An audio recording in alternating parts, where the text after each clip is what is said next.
بسم اللہ الرحمن الرحیم۔ ہم شکر گزار ہیں اس ذات کے جس نے اپنے پیارے حبیب صلی اللہ علیہ وسلم کے ہمیں امتی بنایا، اور ہم دعا کرتے ہیں پروردگار عالم سے کہ رب کائنات ہمیں اپنی زندگی میں اپنے اور اپنے حبیب کی فرما برداری کی سعادت عطا کیے رکھیں، اور ہمیں ان میں سے کر دیں جو اس کے پسندیدہ اور چنیدہ لوگ ہیں، آمین۔ امام حسین رضی اللہ تعالیٰ عنہ تقریباً 5555 کلومیٹر کا سفر طے کر کے جو مدینے سے مکہ اور مکہ سے کربلا تک کا ہے، کربلا کے میدان میں ڈیرے ڈال چکے ہیں۔ فرزوق شاعر نے بتایا کہ امام علی مقام کے پیارے بھائی مسلم بن عقیل کو شہید کر دیا گیا ہے، جو کہ گورنر کوفہ نعمان بن بشیر تھے، جو آقا علیہ السلام کے انتہائی عشاق میں سے تھے اور محبت رسول کا دم بھرنے والے تھے۔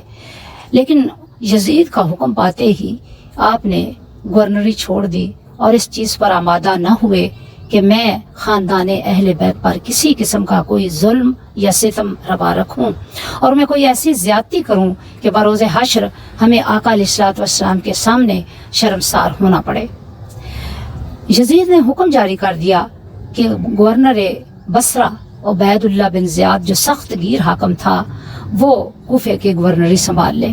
اس نے کوفے کی گورنری سنبھالتے ہی حضرت مسلم بن عقیل کو شہید کرنے کے آرڈر جاری کر دیے، اور آپ کے ننھے بچے اونو محمد جو عروہ بن ہانی کے گھر پناہ گزین تھے، اسی کے شوہر حارث نے انہیں انتہائی بے دردی کے ساتھ رات کی تنہائی میں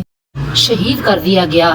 یوں امام علی مقام تک وہ حالات جب پہنچے تو وہ انتہائی مخدوش تھے۔ آپ رضی اللہ تعالیٰ عنہ ان حالات کی خبر پا کر مایوس تو ضرور ہوئے۔ آپ جانتے تھے کہ اہل کوفہ وہ لوگ ہیں کہ جنہوں نے ان کے بابا مولا علی شیر خدا رضی اللہ تعالیٰ عنہ سے بھی وفا نہیں کی تھی،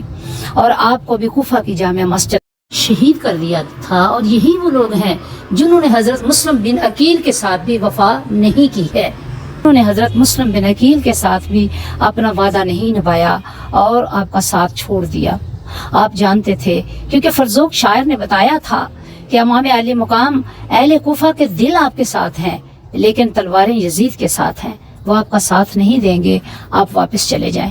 لیکن چونکہ امام علی مقام نے جس رات آپ مدینہ سے چلے تھے اور روضہ رسول میں حاضر ہوئے تو اس رات خواب میں دیکھا تھا کہ نانا محمد رسول اللہ صلی اللہ علیہ وسلم کہہ رہے ہیں، حسین تمہیں ظلم و بربریت کا، تمہیں یزیدیت کا، طاغوت کا مقابلہ کرنے کے لیے نکلنا ہوگا۔ اگر آج تم نہ نکلے تو کل قیامت کے دن امت کہے گی کہ نواسہ رسول سب کچھ دیکھتا رہا، یزید کی حکومت کو تسلیم کر لیا، یزید کو اپنا حکمران تسلیم کر لیا، حالانکہ وہ حکمران بننے کے قابل نہ تھا، کیونکہ اس کے اندر جو برائیاں تھیں وہ حکمران کے لیے جائز اور واجب اور روا نہ تھیں۔ امام علی مقام چونکہ وہ خواب دیکھ چکے تھے تو اپنی بہن سیدہ زینب سے کہا، سیدہ مجھے یہاں سے کچھ کرنا ہوگا،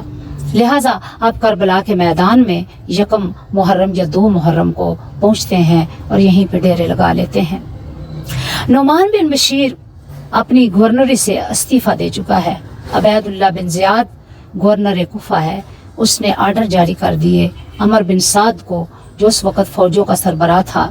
کہ امام حسین کو گھیر لیا جائے، یا تو ان کو سے بیعت لی جائے، اگر وہ بیعت نہ کریں تو پھر ان کو شہید کر دیا جائے، اور کسی قسم کا نرمی اختیار نہ کی جائے بلکہ ان کے اور ان کے اہل بیت کے ساتھ سخت سلوک کیا جائے، حتیٰ کہ اگر ان کو بھی ختم کرنا پڑے تو کوئی لحاظ نہ کیا جائے۔